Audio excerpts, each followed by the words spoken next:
I pledge allegiance to the flag of the United States of America and to the republic for which it stands, one nation, under God, indivisible, with liberty and justice for all. Good evening. And thank you, folks, for coming out. It is our annual budget information night, and we have the bonus of taking a look at our monitoring report for our budgeting and financial conditions. So if you've got the stamina, it's an interesting glimpse into sort of our process throughout the year and our financial conditions in general. And we have our experts here. So we've got Mark Andrews, our superintendent, and Roger George, our business manager. And since we have a small audience, I wonder if we want to take a second since we don't have our nameplates, and I apologize, but I'm Kim Gleason, board chair. Dan House, vice chair. Castle Weldon. Rachel Preston. Dawn Hill-Fleury. Thank you. We will get started right off with our budget presentation, and wanted to begin by setting some context. I think I'll stand up here, although it probably doesn't matter whether I stand. I think I'll stand for you folks, though. Our communities have been through, last November, the process of voting to unify to one pre-K-12 system of education for Essex Town, Essex Junction, and Westford. And that vote was overwhelmingly supported in all three communities. That is a body of work that will begin. The new unified board was sworn in the end of January, and that work to begin unifying has begun in that we've done a couple of retreats as a new board, and we begin our first business meeting tomorrow evening. So that body of work will include unifying systems and contracts and curriculum and transportation, student outcomes targets, governance models, administration, and there will be an F-18 budget and plenty more. That is to be effective for July 1, 2017. And one of the misconceptions has been, wait, when are we getting started and when do we get to realize these savings? And the unified district, while that work will begin now, will not be effective until July 1, 2017. So there will be an FY18 budget that will be pre-K-12, and that will be brought together by the new board. A couple of other things that are new this year. Act 46 was brought in at the end of last legislative session. That was what prompted a lot of the unifications that were happening. We were already looking at it in our communities, but other communities have taken up this charge to really take a look to see if there is a better way to structure governance across these states or supervisory unions or other school districts to be able to deliver equity and opportunity for kids in a more efficient manner for taxpayers. And that was essentially a requirement of Act 46 that at least communities take a look at that and determine whether or not they could be doing better for kids and taxpayers. The other piece was that the ballots that you'll see this year are going to reflect per pupil spending. So in addition to the big nut dollar figure that'll be on there of 22 million plus, there'll also be a figure that will determine, that will say the per pupil spending amount and that percent increase or decrease over the previous year. That was required of Act 46 as well, that every ballot across the state will have that. And in all honesty, I find that that is maybe one of the most valuable pieces of information you'll find on the ballot, because that figure of 22,600,000 is a lot of money, and without context for how many students it's serving, it probably doesn't mean too terribly much. And it gives, I think, providing that information in that way gives taxpayers an opportunity to take a look at what this money is serving, the purpose it's serving. And then within Act 46 was also the state allowable growth limits that were determined by district and provided to us by the state. There was a lot of talk about that in January when the session came back in, because they came in the very end of the session last spring, and without some of the realization of the unintended consequences. So there was some debate around it, some tweaking with it, But we each, in all of these districts, including ours where we were going to be unifying, had an allowable growth limit that was different from the junction, that was different from Westford, that was different from the high school. And we all took that into consideration in our budgeting, because if you were to exceed those allowable growth limits, the penalty was stiff for taxpayers. So in the back of all of our minds. Thanks, Mark. In an Essex town, our context also bears some consideration. So in addition to looking at our allowable growth limit, we certainly noticed things that maybe aren't the case throughout the state. We actually had an increase in our enrollment of about 3% in our equalized pupils. We had 170 kids we're projecting in our pre-K program, and 1,206 in our projected enrollment in our K-8. Class sizes are among the largest in the state. We average 20, ranging from 16 to 23, and I'll get a little bit more detail on that in a little bit. Our annual budget increases over the last 6 years have averaged 2.1%. Our local ed tax rate increase over the last 6 years has averaged 2.35%. Our per pupil spending has been at or below state averages for the last several years, and our student outcomes have exceeded state averages, or student performance. Our allowable growth limit that I was referring to, the Act 46 in the state gave us, was 1.96% increase in per pupil spending. You'll see that we did not even come close to that. So we are doing the best we can with what we've got to be as efficient and effective for kids. Do you mind if I ask a quick question? Please do throughout. Absolutely. On the unification, the Yes. state enticed districts to unify Yes. with a one-time $1 million or something. When does that show up? The 17-18 school year? Yeah, so it'll be FY18 budget. There are transition funds is what it gave us, and then also tax rate reductions that'll phase in over 5 years. But all of that doesn't take effect until it's a unified district. So the FY18 budget will be the first budget that will see that unification tax benefit for sure, and then any efficiencies that are realized in bringing the work together. And the $300,000 transition grant, that is able to be billed for the services and work that's going to happen over the time that we're transitioning to that. It also nets out of that the money that was spent on the study. So that body of work will be happening and is beginning with the new board, but isn't impacting this budget or the local budgets around our communities. You're welcome. And please interrupt throughout. I'll let you know if I'm going to hit the information later, but that was a perfect timing on that question. Thank you. And as we prioritize our investments, we look first and foremost at our ends, or the student outcomes policies that were really driving the work that's happening throughout our district. Those, I believe, are in the beginning of our annual report. They are, right, Mark? One of the first couple pages? Yeah. But they speak to what we are looking to be able to have kids know and understand and do and be as they leave and move on to the next stages of their lives. And that is driving the work that's happening in our district very intentionally. We look at our student performance data, and we as a board see that each trimester. That's brought before us with evidence of progress and areas where they may see concern or have plans for work that they're doing as the school year's happening. We look, of course, at the special education service plan, because we're serving all kids in our district, and we have some anticipated needs for those students with extraordinary special services needs that we can anticipate. We look at our class size guidelines. We have a policy on that, and I'll take a look at that with you in a few minutes. There's effective school research that is driving the work of our strategic plan and the professional development we're employing with our staff, working with coaches directly in the classroom, building capacity in our classrooms and in our first instruction.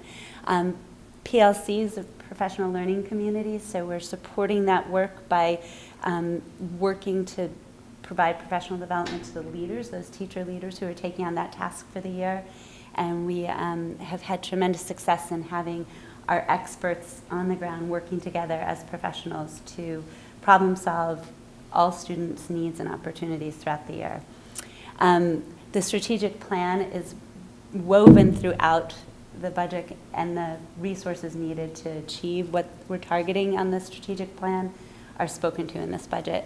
State and federal laws, of course, and an alphabet soup of requirements, and collective bargaining agreements, of course, and that is an area where we had known, because we were within our contract still, that it's helpful to have that information known going into the process. Our strategic investment and cost drivers have included our universal pre-K. It's an investment, it's required, but it's also, I think, a very wise investment for kids. I think it pays off in spades going down the road. And in this program, we've seen tremendous growth. And we are budgeted for an additional 30 pre-K students, and we had something in the range of 20 plus extra kids this past year that we weren't necessarily anticipating. So that line item, as we see a little further down, has grown pretty substantially. We, in turn, get to have those kids in our student count. So they are considered half equalized pupils. We'll talk about equalized pupils in a little bit. But because they're somewhat half-time-ish kids, they count as a half a kid for us. And that's important from a funding standpoint, and we'll get to that a little bit later, too. Special education support for approximately 18% of our student population. It amounts to 24.6% of the budget, and that's a 10%, almost 11% increase over our current year. Transportation increases. We had last year reduced our fleet and needed to increase it by 1. So that this budget is reflecting our now status quo bus fleet. We are adding a half a special education evaluator. That's work that is reflective of the needs of our growing population of special education services, and is something we felt would benefit from having a half of a full-time person on staff with us. We are adding a .2 algebra teacher at the middle school. We had a year ago a teacher who served in that role and several other roles, and he retired. And in the interim, we had our current 7th, 8th grade teachers taking on that responsibility. With the depth and breadth of Common Core curriculum around math instruction and other areas, it's a challenge without the additional dose of math to get kids geometry ready through the full 9th grade algebra program without envisioning how that happens with the support of an additional resource around algebra. So we're resourcing that. A piece that we had no control over, but we all might experience in our own lives, is the increase in health insurance costs. And this is a larger than has been typical in the last few years insurance cost. Again, outside of our control, but 7.9% increase. And then we continue to support Common Core implementation and personalized learning plans for all students.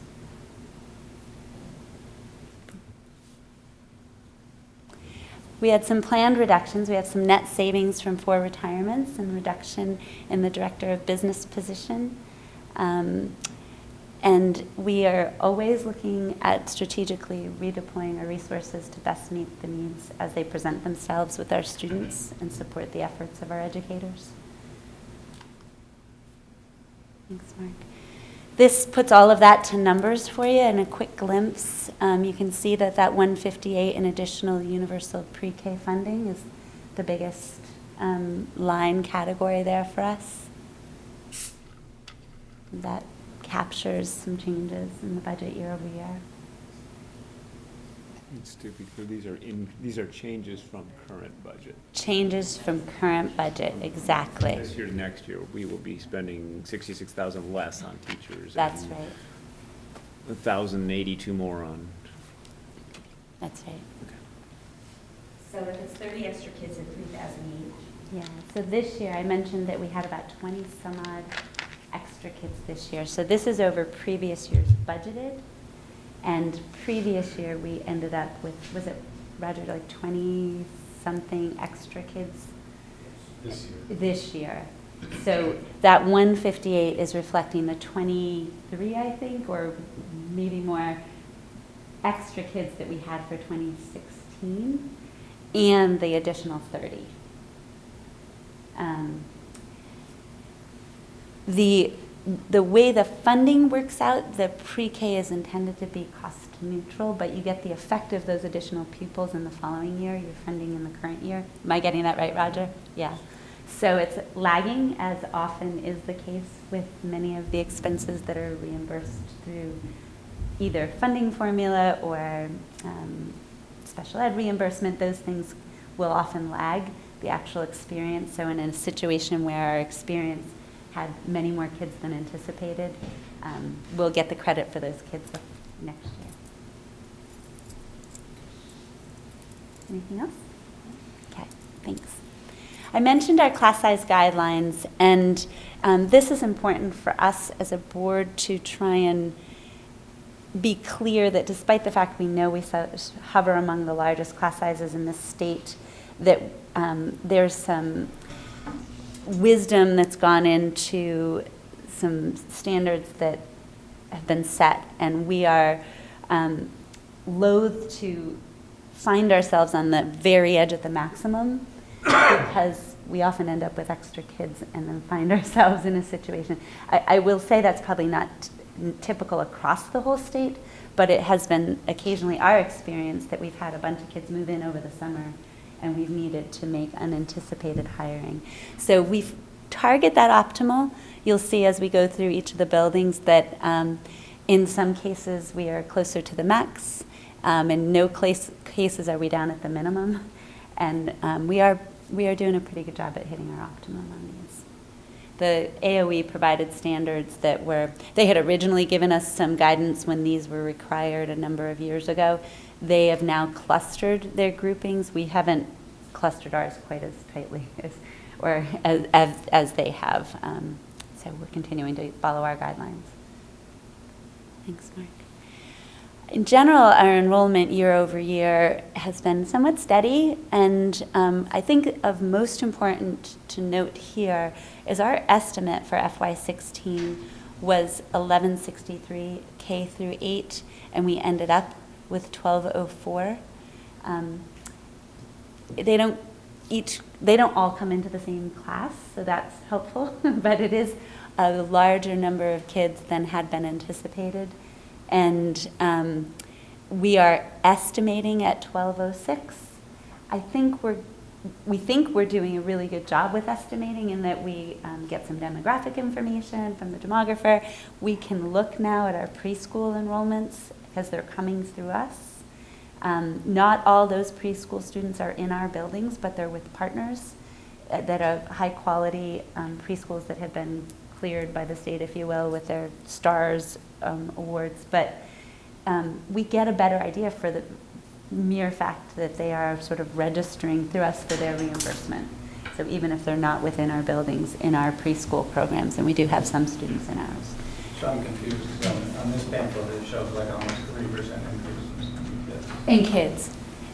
So equalized pupils. That is... So that's not equalized? No. So that's our actual seats in the bottoms in the seats. It is confusing, but I'm gonna give you, and Roger can join me in sort of the quick and dirty on it. Students like our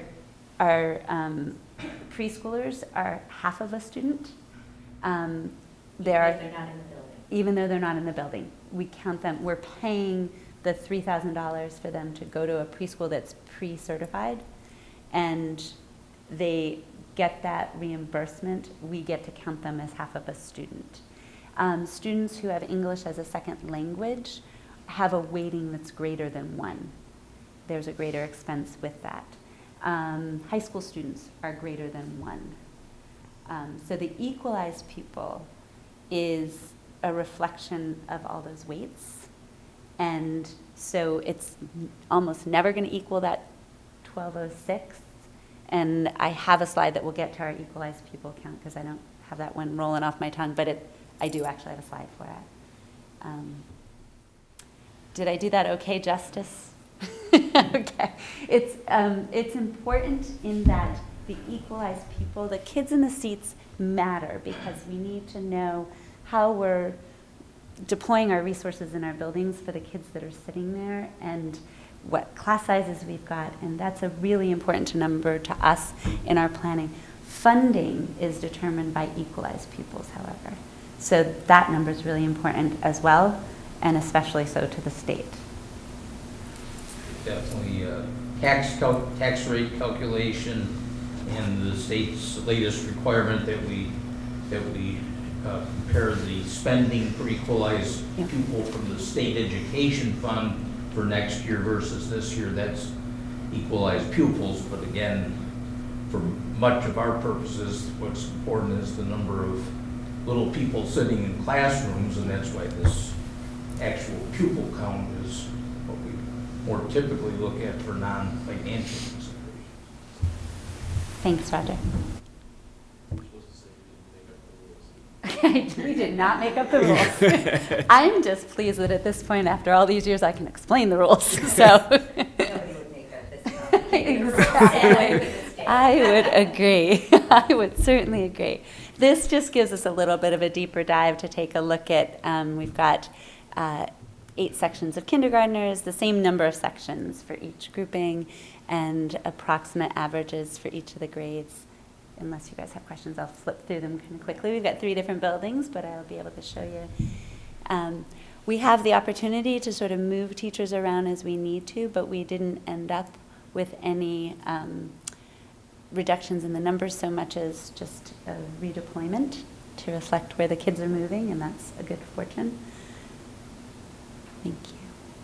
And we loop in our 7th and 8th grade, so the kids who are, they're basically flip-flopping. They go with them 7th and 8th grade, and so they'll be flipped down. Thank you. As you might expect and hope that we are doing, we are directing 87.3% of our staff to student instruction, whether that's happening by virtue of our licensed teachers at 52.2% or our instructional support staff at 35.1%. The other components break down in terms of our staffing at 5.3% at administrative support and staff and registrars, and then our custodial at 4.5% and our district and school leadership at 2.9%. But most importantly, we've got 87.3% of our folks working directly with students. The cost drivers in the budget by sort of broad categories are, as you would expect in a human services organization, we are at 82% of the district's budget are salaries and benefits. The 12% is pointing towards universal pre-K, special needs services, technology, transportation, utilities, and debt, and then minimizing expenses where we can otherwise. Thanks. And then in our proposed expenditures, breaking down again by broad categories, we've got instruction at 54.4%, and I had mentioned earlier that special education is at 24.6%, operations and maintenance 12.4%, and administrative services 8.6%.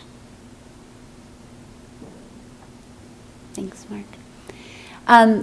So in looking at our budget numbers, I'm going to remind again that there's sort of some information that's really important from that, but its context is really in how many kids it's serving. And that's why the increase, and I guess that's probably also why the state is really pointing towards the number that's most important from a funding standpoint and from what they consider the usage of the resources you're asking for to be is your per pupil spending. But our proposed budget for this year is $22,679, $716, and there's a reserve request for $125,000 in a separate article, and we'll get to talk a little bit about that as well. Those are year-over-year increases of 4.3% or 4.9% from the previous year. The budget increases for the previous 6 years have averaged 2.1%.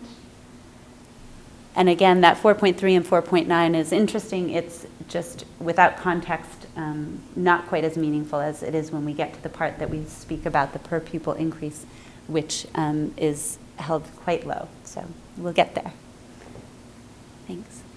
Our equalized per pupil count, I mentioned I was going to get there for you. So rather than the 1206, we've got 1246. That's a 33.6 increase in equalized pupils over the previous year.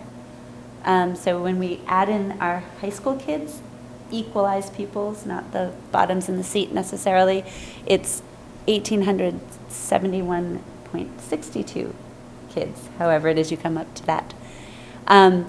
Had we gone to the maximum of our allowable growth limit, our per pupil spending would have been 14,591.46. It's not that. So we're going to get to that part. The other piece of the puzzle, so the expense piece is one component of the equation in determining funding, the equalized pupil, another, and of course, revenue. So we have sources of revenue that are local. We have the fund balance from previous years. We have state revenue, federal revenue, and all of that becomes our offsetting revenue that offsets the expense figure.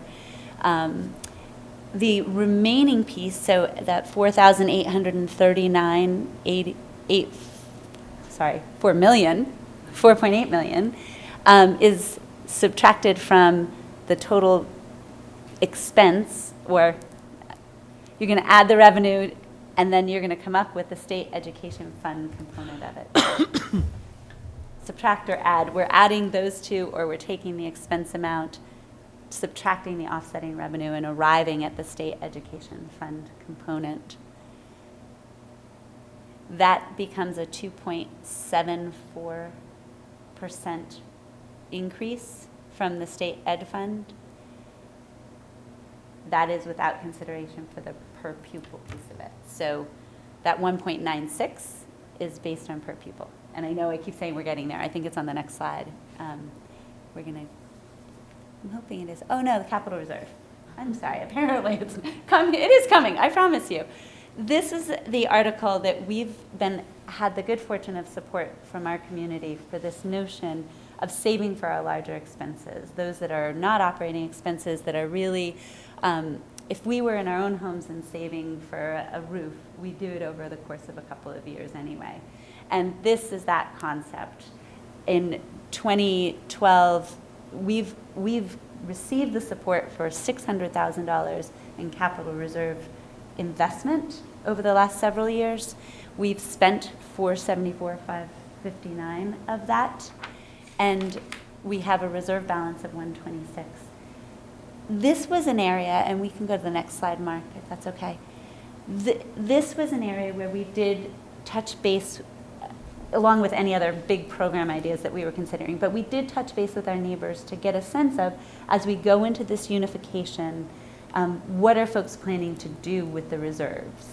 Are we investing those now in our local districts? Are we committing something to the larger pot later?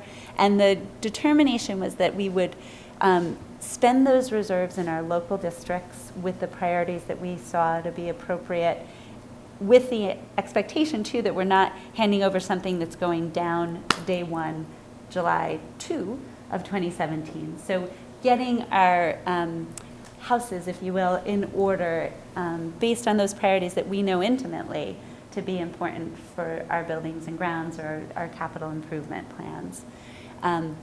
The request of $125,000 of that as an article for this year would allow us to replace the founder's windows in keeping with the energy efficiency work that's been going on for years in our district.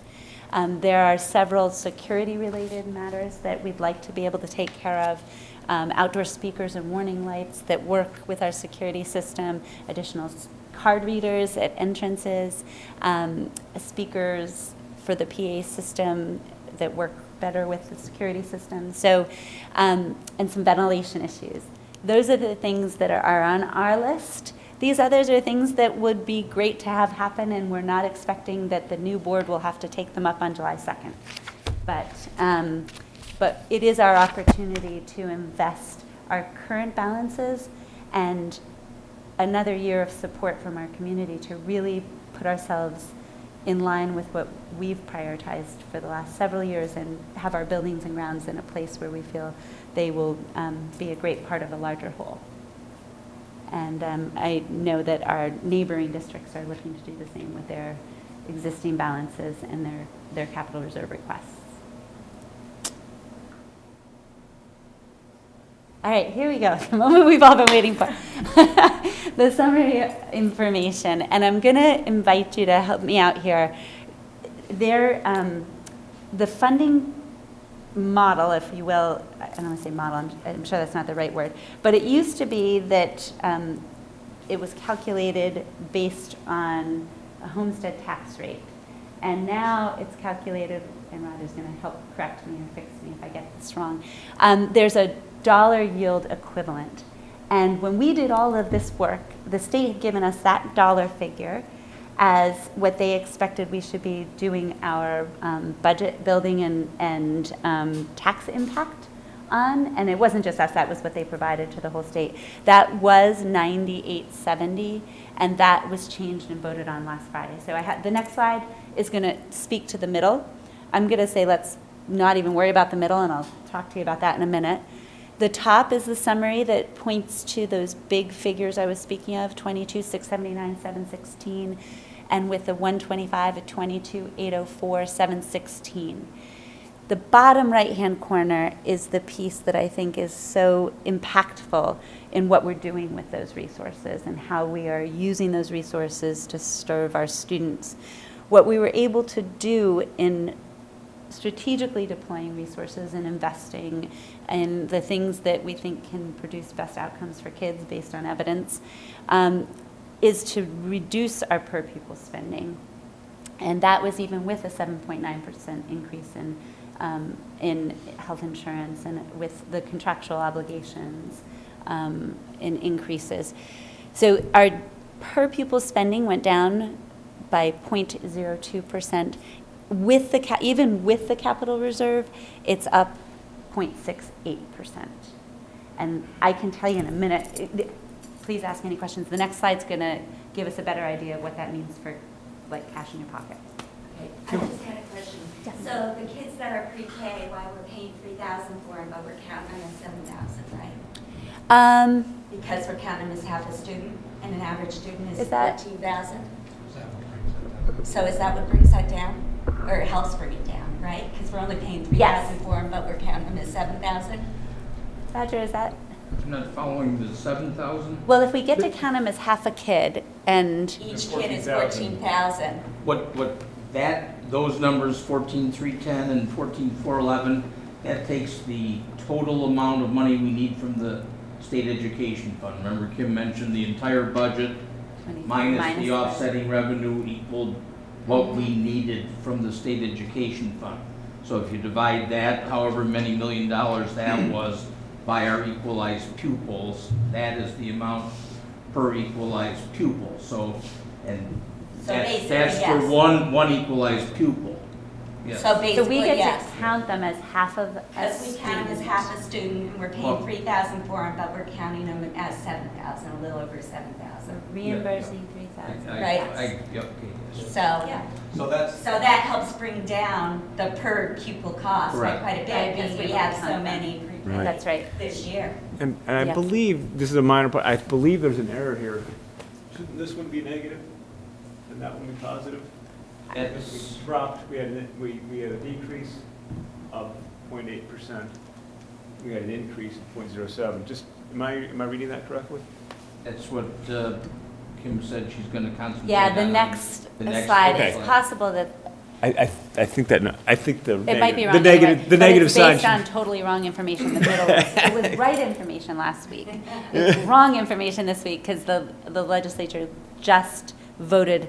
They used to vote on the homestead tax rate. Now they vote on the dollar yield equivalent, and it's just a different way of looking at the math, but it's the way they look at the math.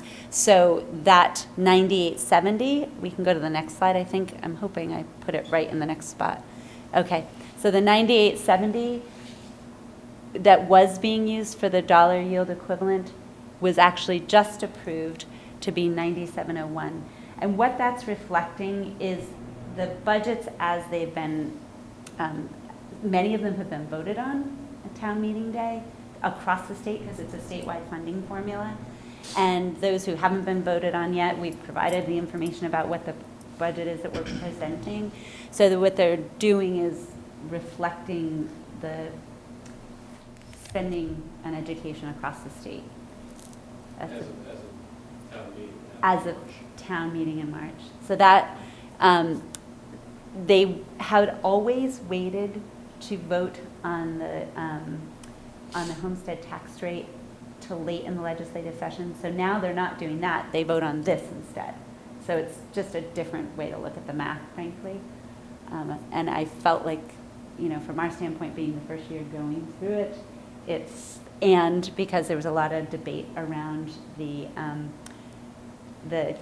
allowable growth limit in the beginning of the session, it felt far more volatile to me this year as we were going through the budget process than it had in years past. But there's always a variable in there, and it used to be the homestead tax rate, and now it's the dollar yield equivalent.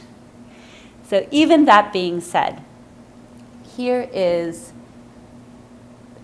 several columns here. The one that is relevant now, as of last Friday, is the green going down.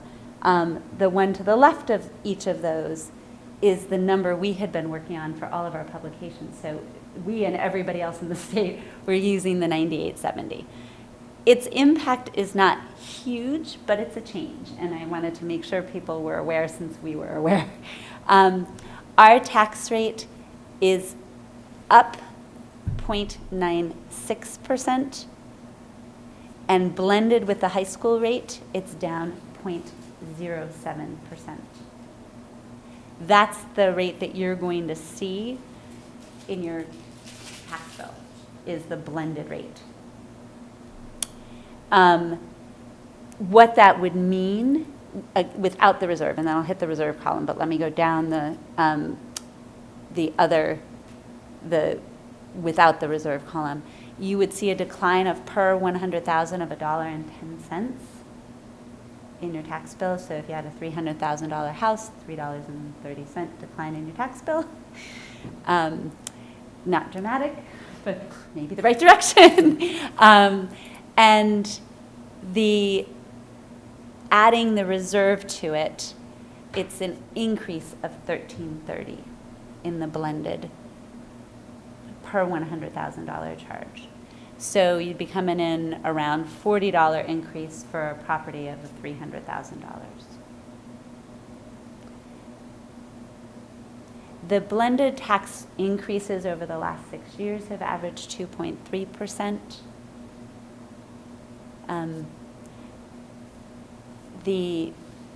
Even having changed from what they gave us to project on, which was a bit more favorable from a tax standpoint, even with that, it's marginally more than the previous year if you add the reserve, and it's slightly less if you don't. Do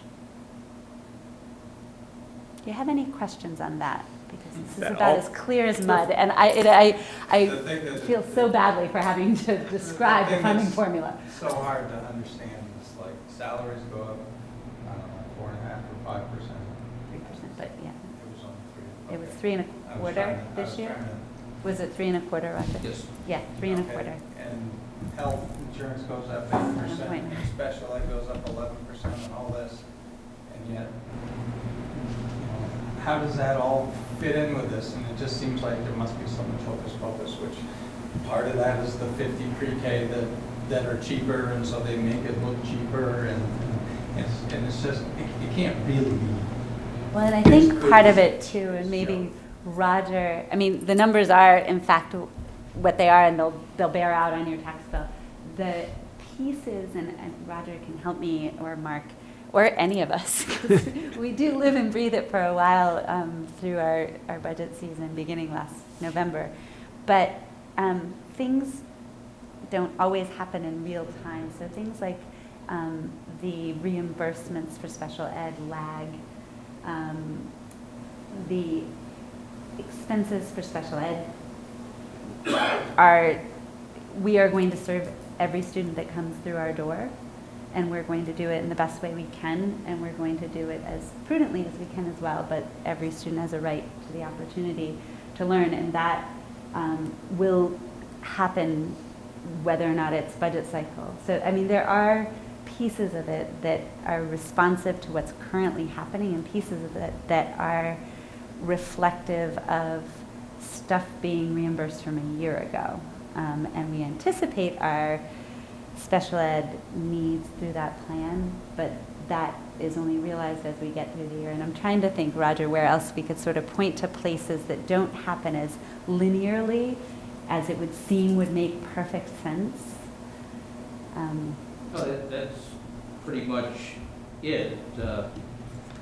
I'm concerned would be concerned if you left here. I think your words were hocus pocus.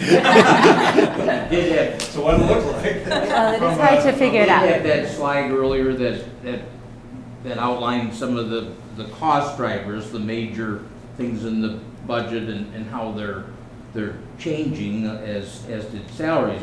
But so we highlighted those that changed the most. We've done everything we possibly could to minimize any other changes to budget lines or reduce them where possible. So there really isn't, any magical or hocus pocusy combination of factors. It is just what the grand total adds up. So I think the pupil count, or the equalized pupil piece, is important. I think there are other communities throughout this state who are not enjoying an increase in their per pupil enrollment, or either enrollment or their equalized pupils, and that is much harder with contractual obligations to not have the math working in your favor in that way. And so there, I think that we are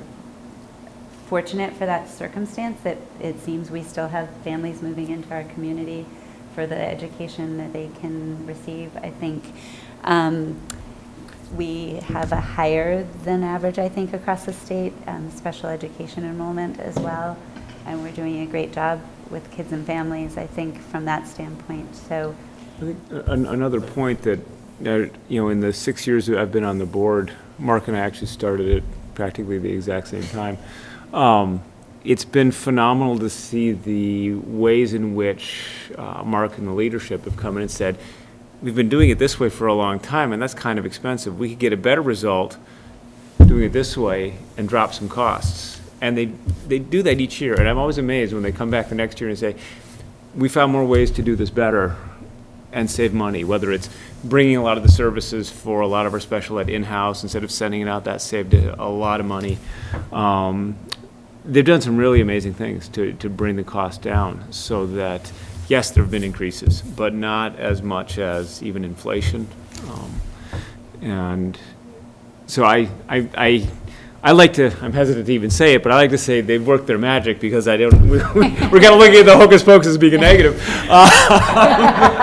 But Mark and the leadership team have done some amazing things to make us more efficient in a very positive way, not just cut us down, as clean to the bone as possible, but actually make things work better. Therefore, in many instances, work less expensively. one of the things, thank you, Dan, that I mentioned earlier, and you prompted my thinking on it to come back to it. Last year, we had a math coach in there, which is an embedded professional development opportunity, really a professional expert in that category to work in classrooms to build capacity in classrooms. So it really shifts the thinking when it's not just about pulling a kid out of a classroom to provide individual instruction outside of their classroom, but all of a sudden when there are challenges in classrooms and we're looking at this strategically and thinking about how we could support better math instruction across the building, or with a group of teachers that might want to be able to dig deeper on topics with their kiddos, it might be prompted by a particular need that's more focused, but what it builds is capacity in the classroom for every student. And so that has been last year, I think it was a math coach. I believe we had a literacy coach the year before that, and maybe a math person before that. Those employees become district employees, so they may be targeted to a particular building because that's where the need was, and it was witnessed or evidenced over the 3 trimesters that we were, struggling to make progress with a particular group of kiddos. But those become resources that can be redeployed throughout the district, and so it's not just this year. I think very much to Dan's point, it's been a very strategic way of thinking about investments in general and building capacity in our classrooms, especially in first instruction, because that's really the biggest driver of success for kids.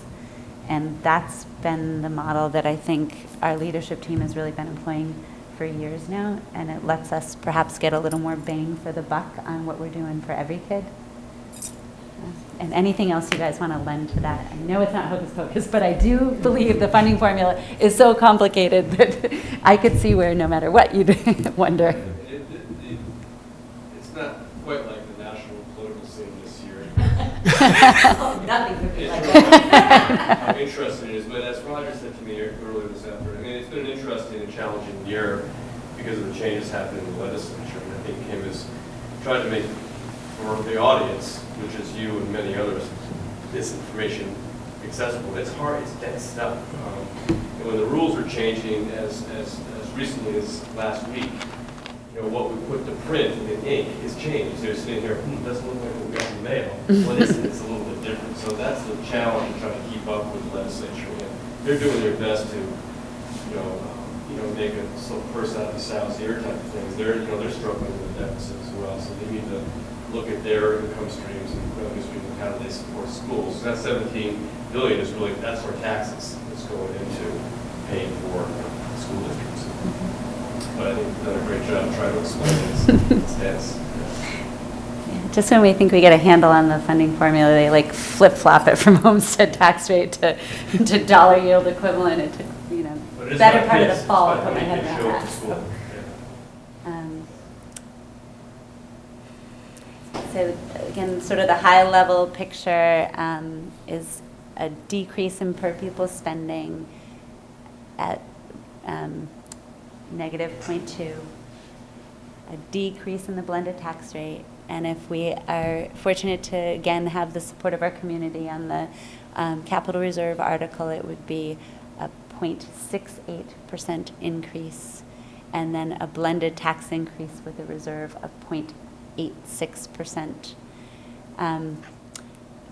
It's been a history of really prudent choices in investment over the last 6 years, as evidenced by 2.1% increase in our budgets, a 2.5% increase in the tax rate, and then the blended tax rate of 2.35, and then an increase in the draw that averaged 1.6% from the state ed fund. One day we might get to a place where the way they explain taxes is so simple that we could actually get through it and have it not feel like scratching your head.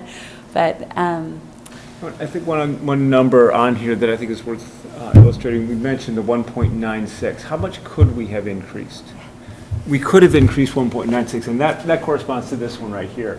We actually increased by, I believe I'm saying that right, we averaged an increase of 1.6%. Well, that was over the last 6 years, but the number that would be compared to, Dan, is that 0.86%.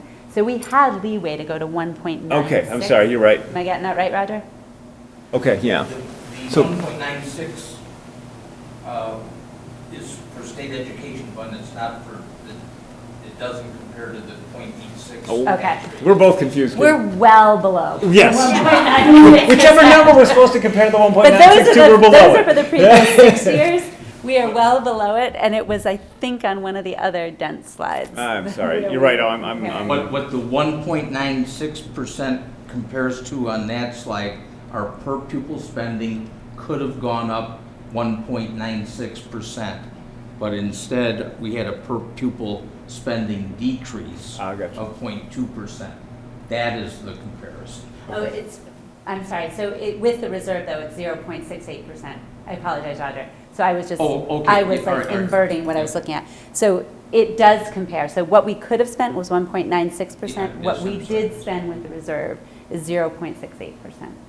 So while that was in our mind, and as we look at the very beginning at rollover budgets and we look at the very things you spoke about, 7.9% health insurance increase and the just our 3.25% contract increases, and we start right there and we're like, oh my gosh, are we going to be able to do any of the things that we're hopeful to do? And at one point we had been concerned some of the things like summer ed camps and other things were going to not necessarily find their way, and we weren't sure what we were going to do about our kindergarten sizes.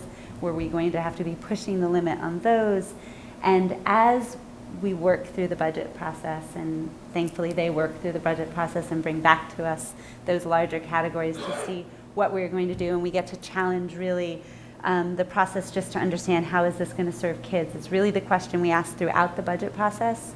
They bring us these bigger budget areas. They show us where they've identified needs for kids that align with the strategic plan, and we are pushing that question at every meeting that discusses budget to really say, how is this going to serve what we're trying to do for kids? And that is how we get through the whole process, but we start with that same aha, oh my gosh, how are we going to possibly do this? We're fortunate when we have information roll in that helps, like increase, the state tells us what our equalized pupil is, number is, we give them info, and they kick back all that voodoo.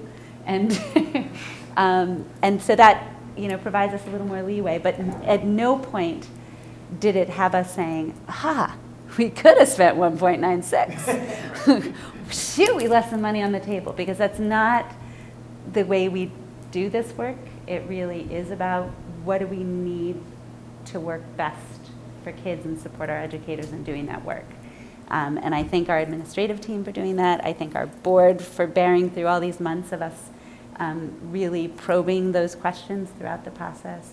I thank our community for the support. Thank you guys for coming. Thank you, RETN, for being there for all the folks that decided it was too cold to come out tonight. And then I just remind people to remember to vote, please, and spread the word. We will have links up as soon as RETN's ready with it, with this presentation at our website. Mark and I did a little road show last week on Channel 17, so we'll get that up at our website as well if it's not there yet. And any questions? Any other questions from you folks? No? And any questions from folks at home? I know our office is happy to answer whatever questions we can, and invite you to give us a call and check out the website. So thank you. Thank you all. Thank you. Oh, oh great. Thank you.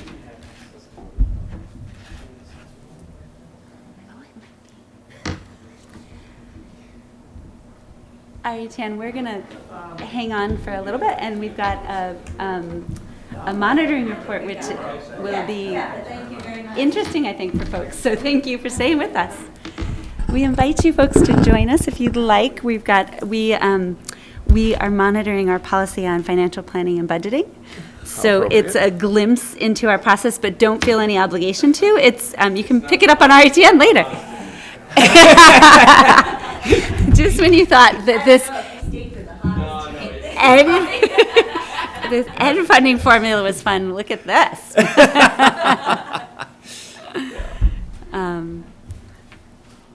Thank you very much for coming. Thank you very much. Would you have done it if we didn't show up? Yes, we did. Yeah. We would have. Yeah. We're really grateful, though. Bring all your friends and neighbors next time. Thank you. Good job, Kim. Thank you. Yeah, thank you. Looks a little bit of an arrangement, so you'll pull this off. Should we rearrange? Would it be easier to, I mean, just, Probably not. I don't know. Maybe not for two. Our hand's all set. We can Yeah. slide up a little bit and sort of be in front of Yeah, it. why don't you guys? You know, or if we just slide down the, I Yeah. don't know. It seems like we can consolidate a little bit. Just come over there. Does that work for you guys? Yeah.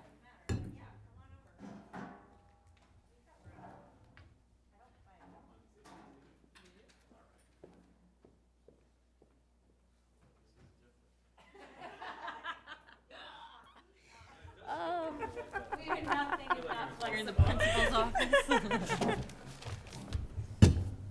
So I know that we normally, on our budget information nights, don't cover anything else. And we had this on the calendar, I think, and opted to keep it there. And I appreciate that. I think Mark and Roger probably pushed hard to get it finished, and thank you both very much.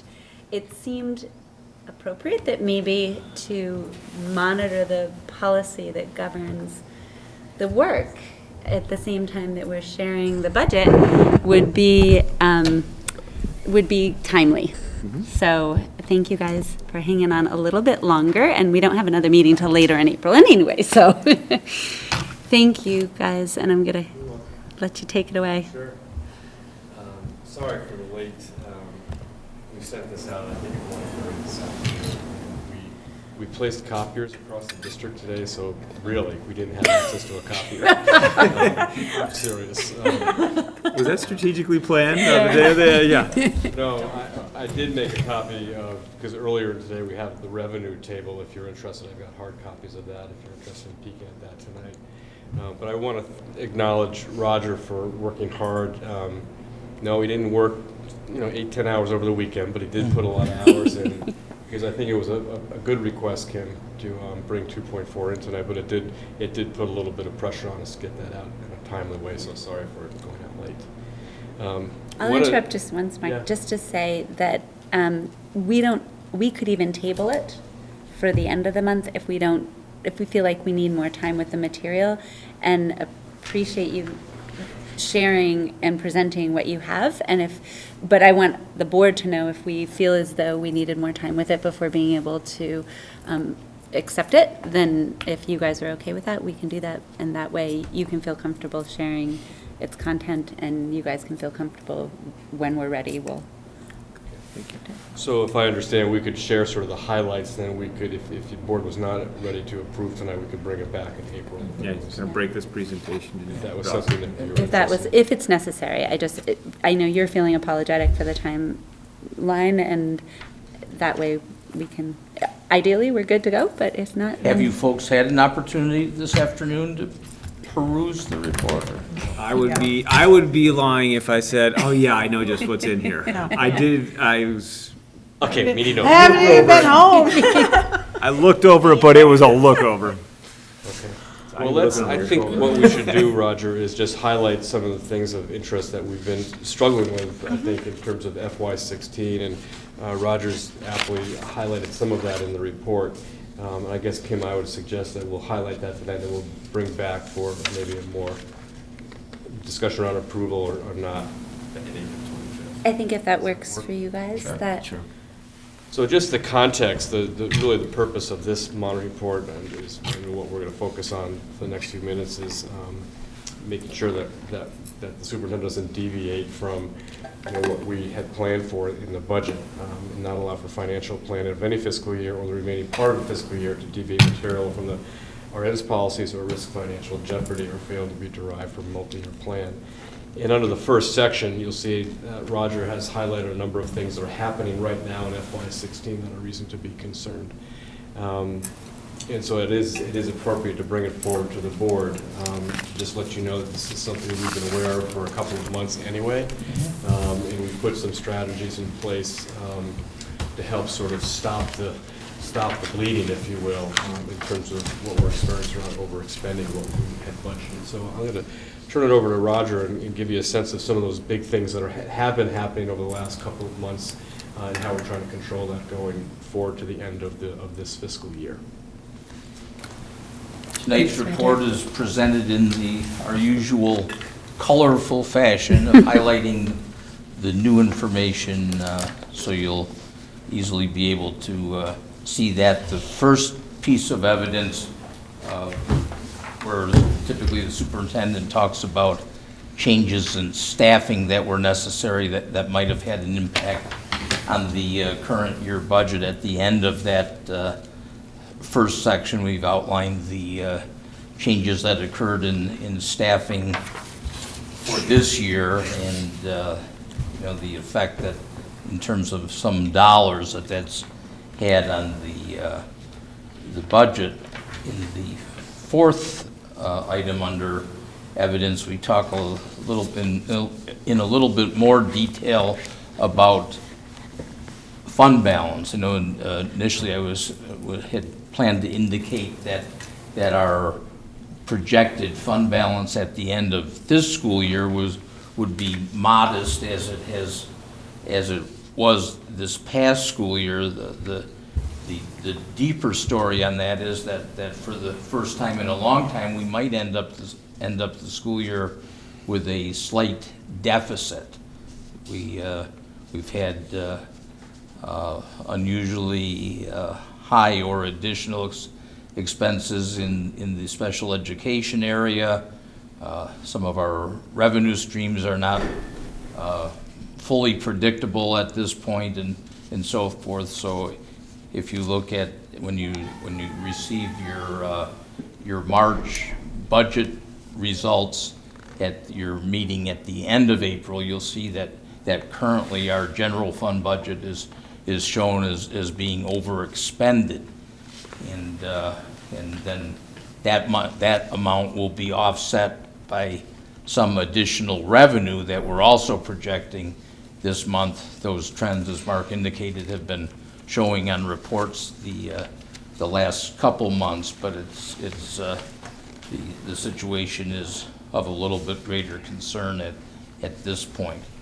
Should we end the year in a deficit, what that would mean, the state's prescription for that is that the FY17 budget would already have been set, but we would then need to plan in the FY18 budget to put funding in to cover any shortfall that occurred this year. So, Question for you: in the presentation we just had, some of the revenue, there was a fund balance which was a little larger than usual. I believe it was in the 300s, but Right. last year I think it was like 80 some thousand. Yes. It's usually been in the hundreds. Is that number the number you're looking at being impacted then? That we well, each year the fund balance is set for this current school year. Our fund balance in June of 14 was $81,000. So that's a revenue to this year's budget.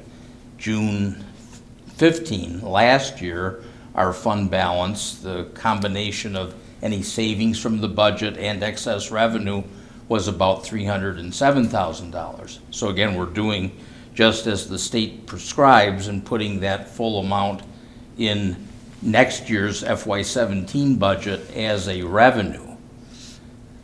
The fund balance Gotcha. now that we're talking about is what the fund balance would be at Or the end of 18. this. Yeah, but your fund balance or deficit is factored into the budget 2 years out. Right, My okay. concern at this point isn't what fund balance we'll have to put into the FY18 budget, but how we're going to end this school year. And again, compared to some Okay. previous years, we well might end up in a deficit. So that 300 isn't changing because that was already set last Right, June. right. It's whatever that 300 will be on the following year's budget Well, is what would, Yeah. what, it went from 80 to It's what- 300 It's what to, the number will be right. at the end of June this year. And that theoretically could be a negative number. Okay. Actually, the report that Mark just passed out, if you look to the far right columns, this report, we've done this each year that we've presented the budgeting policy. Certainly an important part of budgeting is for the board to be aware of what our sources of revenue are, and are we fairly and accurately forecasting that revenue, not underestimating it for whatever reason or carelessly overstating it. So that's why you going years back, you have a summary of the amount of revenue that the board budgeted or anticipated in its budget, and then what actually came in. And in most cases, the variances aren't different. One area that changes each year is special education, and actually to just say a little bit more to an issue that you were mentioning, the special education revenue does not lag. That the state will adjust what they pay us for this current school year based on our final expenditure report for this year. But we don't know how that all works out till sometime in August. So that's why, again, it's difficult to. Do you bill it back to then the now current budget? Yes. Okay. Yes. So there is a But lag. there is a lag in getting it, but it's But it's current audited current and year, corrected yes. for it or Yeah. something. Yeah, when I Okay. think of a lag, I think of transportation aid, for example, which is paid the following year in a separate budget year. Got it. Thank you. So, so what this report is showing is for this current school year, FY16, we budgeted $21,743,000, $989 in revenue. See that number towards the bottom. Then we factor in the budget amendments that the board passes each year, which were about $30,500. And we compare that grand total to what we're currently projecting in revenue at this point. And for example, the biggest difference between budgeted and estimated is the second line in the state revenue category, special education, where I have factored in that we will receive more revenue because our expenses are up. But yet I still don't know what our final expense will be, and therefore don't know what our final revenue would be. So at this point, it looks like we would receive about $31,000 more in revenue than budgeted. But then down at the bottom of that page, you'll see that as of our last budget status report, the budget showed being overspent by $80,000. And again, some of that is best estimates. We obviously don't know exactly what our heat and electric bill will be until the very end of the year and other final expenses, but based on current estimates, as of last Wednesday, that was the amount shown. Actually, it's gone down, become more negative just since last Wednesday by about another $4,500 as some other expenses have been, or requests for purchases have been approved. So that's the how fund balance is determined. Okay. Any additional revenue, and typically we end up with more revenue than originally budgeted. Generally, we end up with a slight savings on the budget side, though, rather than, or on the expenditure side, rather than a over expenditure. So if I'm understanding them correctly, if everything went exactly as you budgeted from here till the end of the year, I realize, there's a lot of variability, but if everything went exactly as you have budgeted, our fund balance right now is projected to be the minus 48. Correct. Okay, Yes. cool. All right, I get it. Yes. I'm quite certain that the final result will be better than that, but there are moving targets out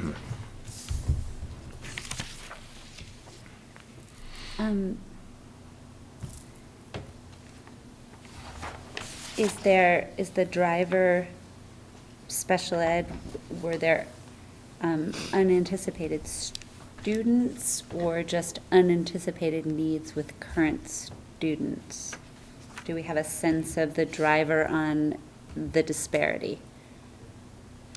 And just to, it was more of the former, which kids who moved to the district who That we needed additional didn't know and support. couldn't anticipate? That said, there are some students that we have to increase services for Got it. as well.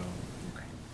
That's the difficult part about the special ed service plan that's designed in the in the fall of the previous year. Yes. To determine through the crystal ball what your needs are going to be. And we don't build any contingency or variance in that, really. So we talked last time we met as a board. I invited Dylan McNamara to join me to talk about, how do we, make a shift sort of delivery model to affect greater outcomes for kids at the same time, trying to reduce our reliance on instructional assistants. That really is the biggest driver here. I think we've put in yellow 6 additional positions, which totals over $150,000.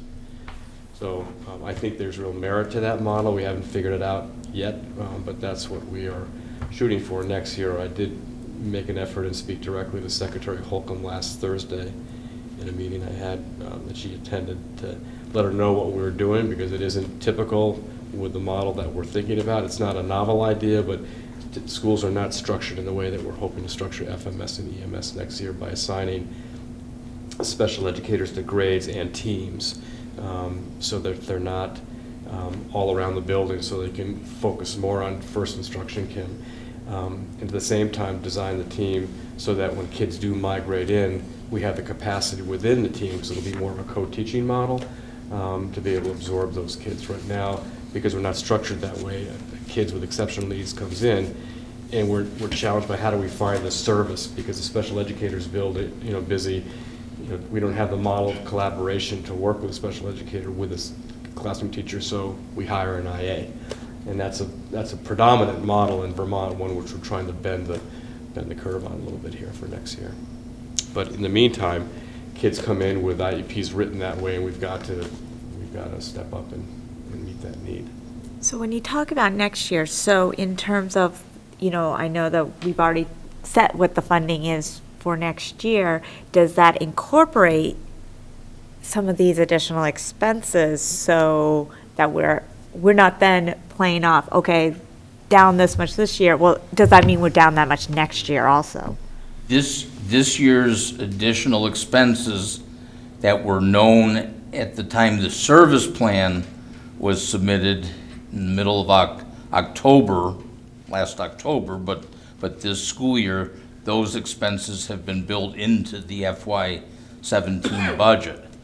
And the staffing that needed to be in place by October for the additional students that we've experienced is built into next year's budget also. So I think basically most of these additional expenses, yes, are accounted for in the new year budget. Without, again, any contingency, so if we get another 6, we would be in the same boat. The other thing that we're doing, Rachel, is, it's my belief that, and having looked at this from a couple layers out, is that there's some things that we automatically build into children's programs when we haven't really taken a close enough look at whether or not X number of minutes is really needed for that child to be supported one-on-one. So it's not just kids with exceptional needs that really require an adult to provide a lot of the service, but there's also the kids who might be better served in the classroom if we're able to restructure the model and not rely on the direct involvement from an IA. So those really challenging kids notwithstanding, there's a need to really look at how do we take the minutes that are in a special IEP, still service the kid, but without that individual support. And that is an issue in the district. And means that we have to make smarter decisions using data on, before we codify it in a plan, are there other ways to address the need without going that route. So it's something that's going to take time to address, but I think that we've got a good plan, and if we were to go this route, I think we mentioned last time we met that we would exchange, if you will, for lack of a better way to describe it, X number of IAs for a licensed special educator.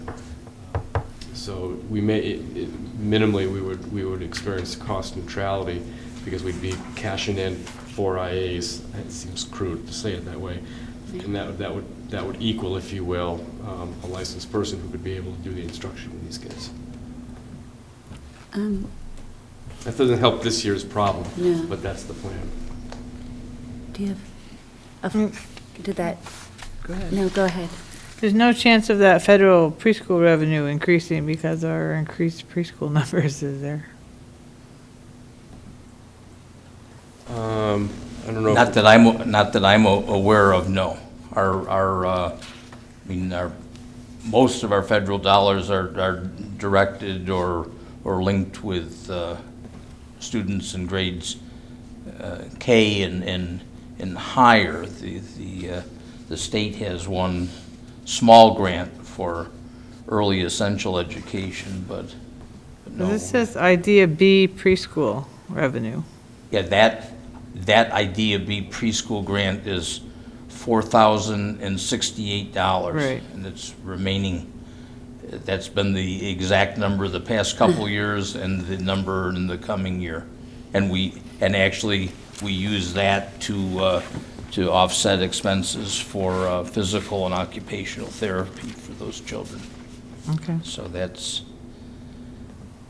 a good question, but unfortunately a very small number. Okay.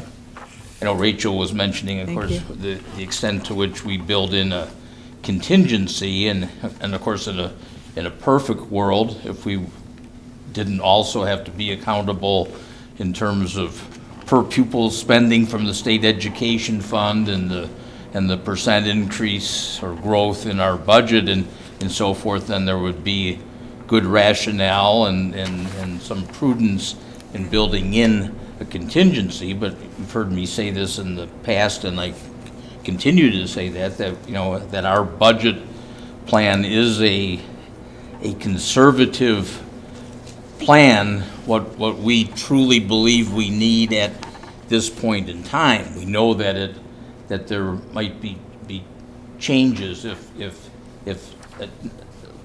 forgetting even teacher retirements, but if there's a person that resigns from the staff and we need, of course, to fill that position, but might fill that with a person not at the same placement on the salary schedule. If it's a lower placement, then there'd be savings. So that's a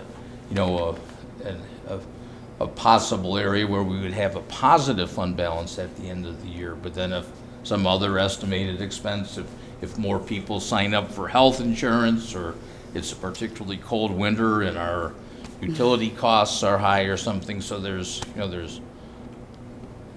item after item that can change. I guess I was just thinking, in our last meeting, how we had the projection, the growth in children receiving special needs. And I was just thinking about how that number was very clear, the increases. So that's why I was just wondering if we are factoring, if you took that average growth, just like we do for almost anything else. And maybe that's something that we should be looking at in the future, is if you have this steady rate, knowing that we're looking at different models of supplying services, maybe that though needs to be factored in, knowing that, just as we do with class size, that if we know that every time we go to that max, we almost always end up having to just doing the same thing in terms of our special ed costs. So that way we're not in a situation where we're really doing something that's very uncomfortable, I think, for most of us in terms of potentially running in a deficit. Oh, it is a delicate balance, because then on the other hand, too, and in an ensuing year, you don't want to have such a large contingency that the district could be faulted for charging a higher tax rate than what we actually needed, and suffering the embarrassment, if you will, of a very high fund balance that we're then trying to explain why we had so much money left over from our budget plan. So it is a balancing act. Yeah, Obviously, your totally get goal is that. not to have as big a fund balance as No, possible. no. Right. That's, And we don't intentionally build the budget. I'm asked this question, but But in the FY17 budget, I've not built it around the fact that, oh, we want to have a $100,000 fund balance at the end of the year, or a $300,000. Quite specifically, the anticipated fund balance is zero, because I'm telling you that I haven't underestimated revenue or overestimated expenses. So the changes that occur for all these various reasons, but they're not planned reasons. Maybe. And for the most part, I mean, we've always commented how close we tend to be and how Remarkable. tightly controlled it is. So, I mean, you can't do that without occasionally. The decisions It that are goes the made other at the way, building so- level are very thoughtful Yeah. decisions, and it's not, we just don't go to, let's just spend more money. We wrangle over this stuff, and it's hard, these are hard conversations to have because they're about children. And I do believe there's value in thinking about our service delivery model in terms of impacting more possibly student learning at the same time, being more efficient with our resources, and that's the system that we have to really study hard. I have just a philosophical quandary as I'm thinking about this from a policy governance point of view, because I agree with Rachel in that we're always impressed at what you guys are able to do with the budget and how close you bring it in, and it's phenomenal work. Does running a deficit constitute not being in compliance? That's my philosophical quandary, because you guys have done amazing work. Again, it's fantastic. Stuff happened. We may come in a little under. Does that, or over, I guess, whichever way you want to look at it.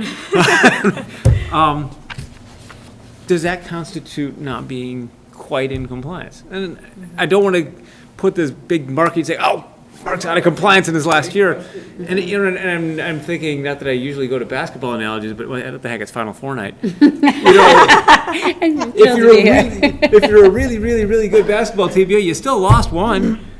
You're not perfect. Right. I think the question you ask is, where does it say in policy? You can't be under? No, that you have a responsibility as board members, where does it say in policy that you want to pay attention to? And I think we started it by saying, here's the context. I can't materially deviate from the ends policy multi-year plan and putting you in financial jeopardy. So I think Mike's saying that one of those three, which is financial jeopardy, is something that we're concerned about early tonight, Right. hence we're bringing it forward. Right. I do think it's my responsibility as superintendent of years to hold me accountable that I stay out of that box. Right. Knowing, as I do, that there are a lot of variables that go into it. So I think it is your responsibility, to hold me not in compliance if that's how we end the year. Okay. And Kim, I don't know if you have a different view than that. no, I was looking to see if I would find language that would illuminate it for us. It's among the criterion, so it is a piece for us to consider. But you follow the letter of the law in that we are seeing budgetary transfers. The things that are coming up are not you deciding now you're taking a big conference that wasn't anticipated. And so I think there are other fail-safes in here that are protecting against systemic challenges that could cause this problem in other situations. And in this situation, it seems we're challenged to be responsive to the needs of students, and that is driving this situation. So we can figure out what that means in terms of accepting, or is it in compliance wholly or is it partial compliance type of or category, substantial. or substantial, right. So It's- I think I have one other question. There's, just because I was looking at the legislative update, are we, and I don't recall if Dylan mentioned whether or not we might make ourselves part of there's a study, I think, that they're considering to have people look at delivery model. And I didn't know if we might be the state, if it were to be approved by the Senate, and then I guess the full body would be offering some support to participate in a service delivery model. Based on the Larry Study. Tychus's report? they're not, in that legislative update, it didn't say PICUS in particular, but it's in conjunction with UVM. I'm working with researchers there. So it's a consideration. They put 200,000 appropriation to cover the cost of the other 50%. So participating districts would be required to match 50% of the costs of the consultancy, and the state would do the other piece, I guess. I have not talked about it. We're familiar with the research out of UVM and Dr. Pikus's report, and I think it points to, one of the things that we're experiencing that is the, heavy use of IAs, instructional support staff, to deliver first instruction. I mean, that's what Dr. Giangreco's work is all about at UVM, and how do you strategically reduce that reliance by building capacity within your team. So I think we're on the right track. Whether or not we could get a shot in the arm by joining in that study, I'm not sure. I mean, I could check in with Dylan on that. If it were to pass, and I don't,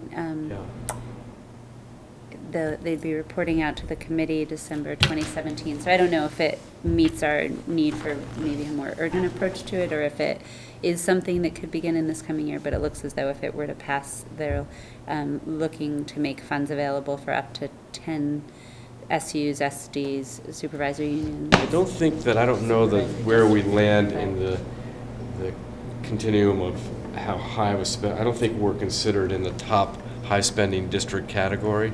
I don't believe so. I think we're sort of in the middle of the pack. So my guess is a prospective candidate for that might be people who have a tendency to spend more than what the state average is. And, I mean, we're at, I think you heard, 17% of our kids have been identified as requiring services, and that's a little bit higher than the state average. So, but thanks for. Yeah, just food for thought. Yeah, just very quickly, I'd like to just acknowledge our educators and support staff have really paid heed to the clarion call to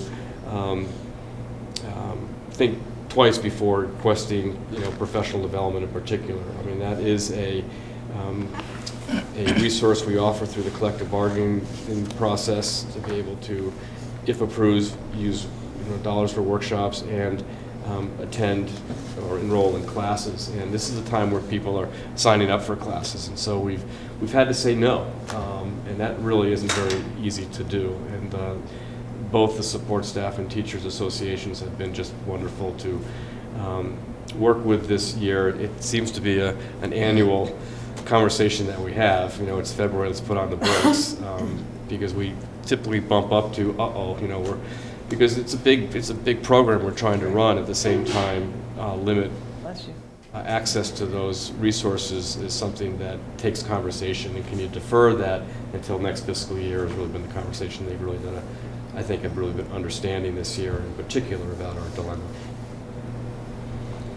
I'm glad that Mark mentions that because I thought we've explained the less than desirable situation we find ourselves in at this point. But yes, we have sent out notices and asked staff to be first of all dreaded memo. Yep, and to predict and we had a purchasing cutoff back in February, and they had a few weeks notice also to think in advance of what they would need between now and the end of the year, so we could try to make our estimates as reasonably accurate as possible. So but yes, I think we've pushed upon the brake pedal with more vigor this year than we've felt we had to in the past.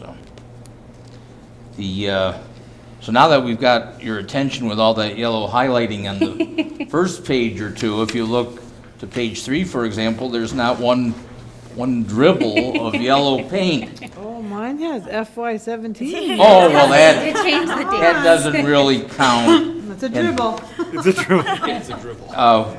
One thing that we've included in this report the last number of years is our cash flow projection for the coming fiscal year, and we use this information then when approaching banks to request their consideration for a revenue anticipation note. So with this policy completed at this early date or under discussion at this early date, we can approach the banks a little earlier. But yes, again, next year we will need to borrow money to cover us during a couple lean periods when we're waiting for tax or other revenue. The last page of the document reports on the board's allocations of funding in the proposed budget, and for the first time this year, my yellow paint there indicates that those numbers didn't change between FY16 and FY17. You've held the line and have the same amounts appropriated for those various functions, which generally have been adequate this year, and we hope to be next year.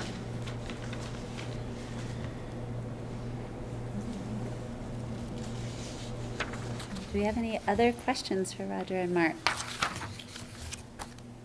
Thank you for a job well done. It looks like Dan might have a question. No, I'm still pondering my philosophical quandary.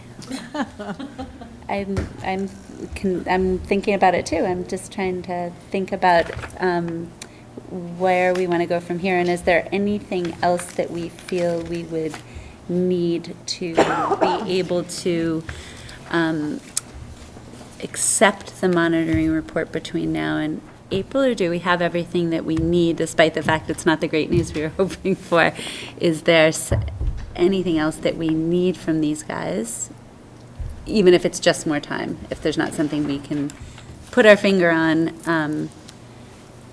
And I'm noting that if we were to find the philosophical answer to be that if there's a deficit, it's at least not wholly compliant, then I think we could determine whether or not we want to ask for a friendly amendment, if that's something that is agreeable,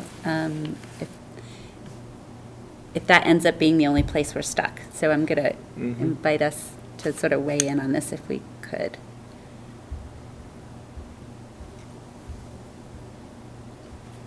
As you're thinking about that, would you like some rambling thoughts from your I would love that. financial I'm sure we administrator? all would, actually.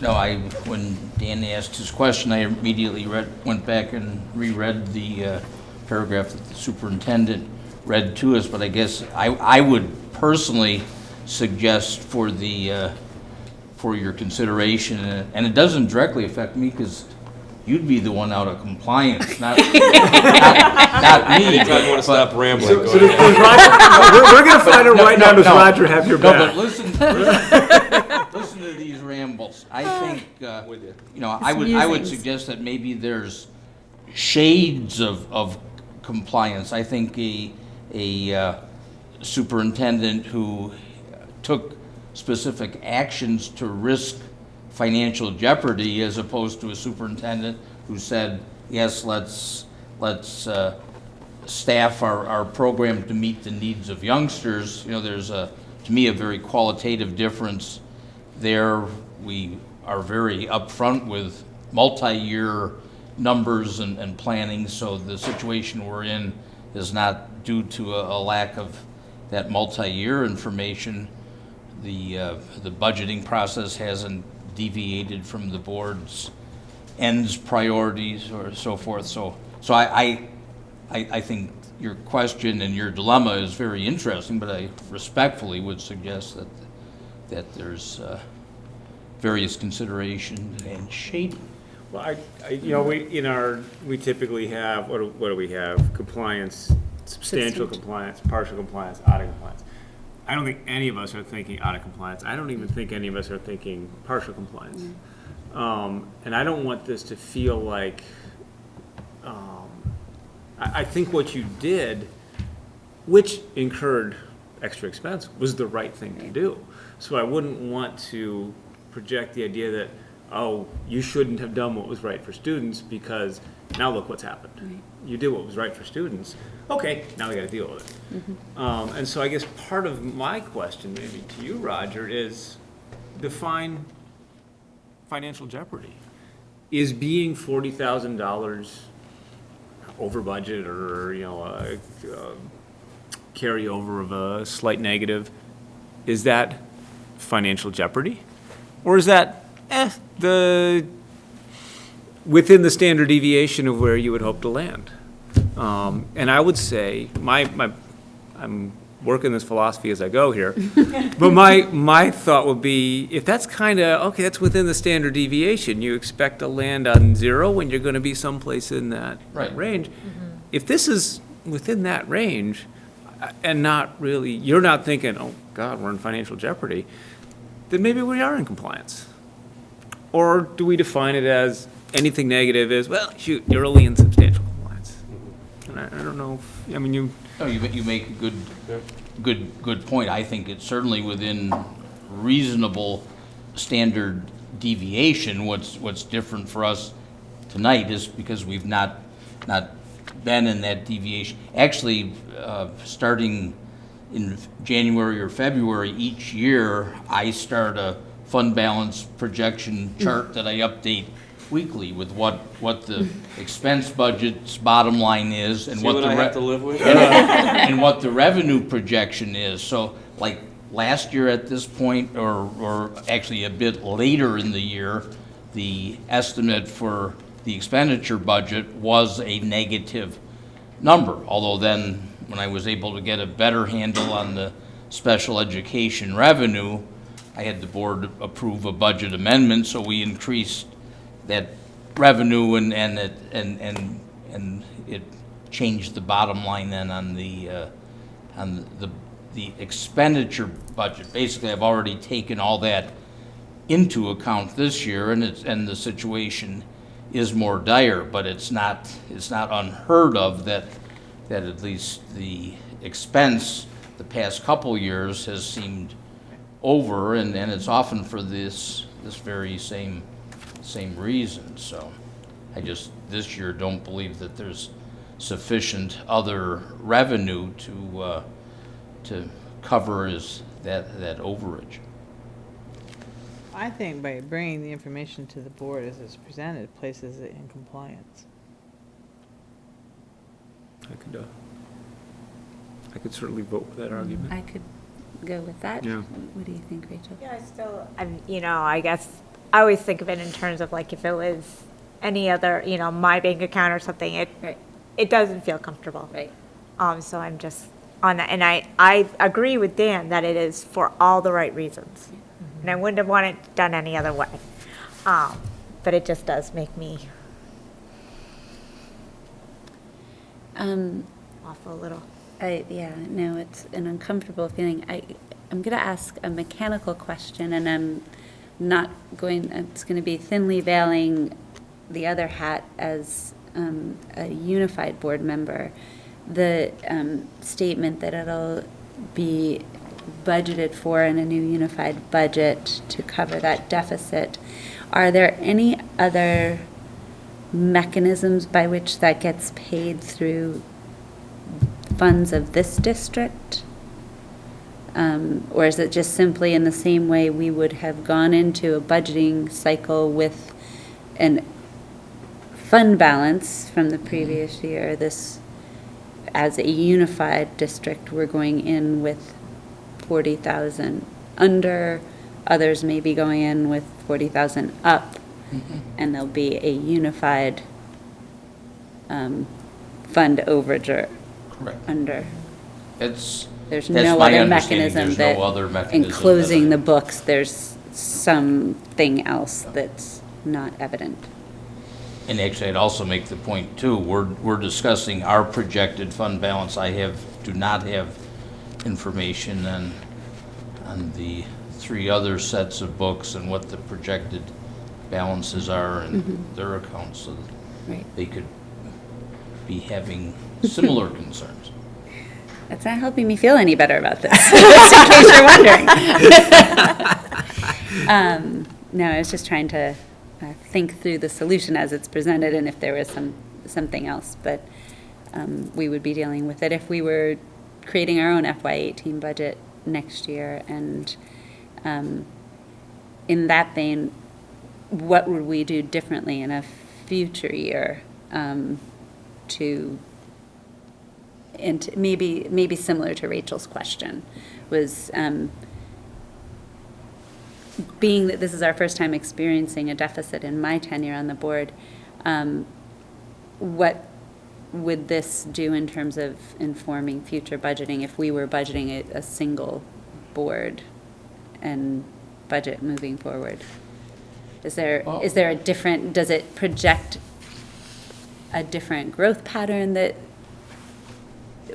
it seems as though it was nothing that we could have done differently, but does this inform future budgeting differently? Yeah, I think I think the question the board would ask, and I think we've sort of given you a little bit of glimpse into, so let's just say I'm not in compliance, or I'm partially in compliance. I think the board would say, and what are you going to do about it so it doesn't happen again? So like, what are the shifts in practice structurally or boots to the ground that need to happen so we can minimize this from happening in the future? I think that's an important thing for a board to look at. The number is the number. We didn't hit the bullseye this year, and I think we can find ways to figure out how to address that. But more importantly is, what can we do at the program level to minimize this from happening in the future? And I would be prepared to share more detail in terms of what that looked like. I've hinted at that a little bit for next year. There's always going to be the kids who move in, and that's just what happens. And I don't want to point my fingers at that being the only reason, but there's some things that I would want to share with the board more substantially, substantively, that might be helpful to hear. Yeah, I think that would be an ideal thing for the 25th. Yeah, that's what I'm wondering, Mark, as I'm listening to us sort of ramble through this, and the ramblings, Roger's wise ramblings, is the shades of gray, and that in straight up linear, on its face, substantial compliance is probably the answer. And if in doing that there's a narrative around how this factors into future planning, that probably satisfies that series of questions that have come out of this conversation, I think. And so if that is acceptable to everybody, and Don, you can tell me what we need as a motion to do this, if people are in agreement, that we ask that amend the monitoring report to reflect partial compliance with some discussion of. And I would put, as I have once before in treatment of kids or parents, I'm not sure, what I was going to do to address, the area that I was found not to be compliant in, and have that in the body of the report. Not in any great detail, but just identify there's a plan in place. That's It's a higher plan, Right. let's face it. So He would just have to put in I report substantial compliance with policy title 2.4, financial planning and budgeting. If that's what you wanted to do. And I think it's actually even subsetted under the point, whatever, the top piece of it where this shows up, I think, 2.4.1. So we probably, do we not need an action then? Let me lean on Dawn to let me know here. If we are asking for this to go back for reconsideration? Nope. And No action is needed if you're not going to vote, just Okay. because you're asking him to. So we'd like, if you are comfortable and willing to do that, that area would be partial. I wouldn't change this. Go ahead, Ron. If I could remind the board too, every month you do get reports on the expense side of our district finances, both by functional area of the budget, regular ed, special ed, and then also by object, salaries, benefits, materials and supplies, purchase services or contractual expenses, equipment and so forth. So, and those reports, I think, grow more and more meaningful as the year goes on, but there is money already anticipated and encumbered even early in the year. But I mean, that shows you where some of our variances have been, either by program like regular ed, nursing services, guidance, special ed, Excuse me. or by those categories such as salaries or benefits. So you do have that information, and at the end of the year, you could better see where changes or overages took place, and then we could give you specific details. When we talk about trying to avoid a situation like this in the future. And the superintendent has already said, we'll look at possible programmatic issues, but again, one easy solution, and I don't mean to sound flip, but, we budget X number of dollars to cover excess salaries for leaves of absence, and when educators go to the next higher educational level in their contract. So when we build the budget, we build it right at what people are at that time. Well, if you never want to see a small deficit, I could increase that number substantially 2 years from now if we were still our independent district. You might be asking, well, why is the fund balance so high? But I mean, that is a flip example of how the give and take. This year, we have had a lot of people needing to access those funds for leaves of absence, and that's like guessing at what your utilities bill's gonna be. Yeah. Who knows? Yeah, that's So what, it's- when I think of Rachel's comment about, well, what if this were a different scenario? What if this were my home budget? And you know what? I've got months that I spend more than I bring in. So, last month I had to buy next year's season ski passes. Darn it, that put me over the budget. Yeah. Hope I get to ski more. But anyway, so those things happen, and so I get that sometimes we're going to run a slight deficit this month, make up for it next month, or year to year.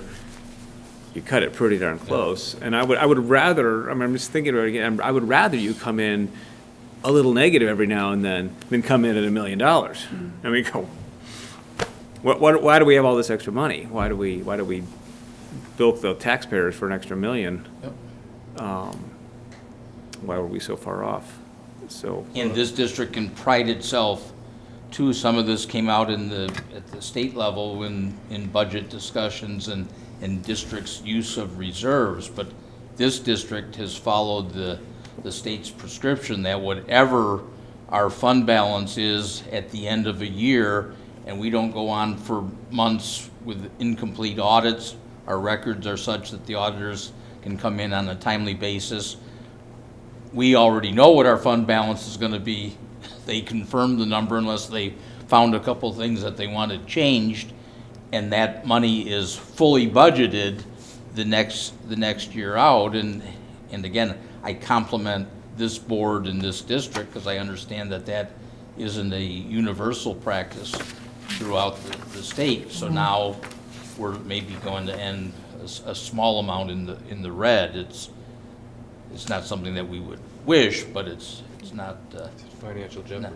not financial. I guess what I'm hearing then is on the 25th, to be prepared to come in and share some of the things I've chatted about a little bit over the last two meetings in terms of shifts that we're going to attempt to make with the service delivery model. I also wanted us to be really clear that we're not pointing fingers at groups of kids or individual kids. This is what we do, and I think it is kind of an interesting.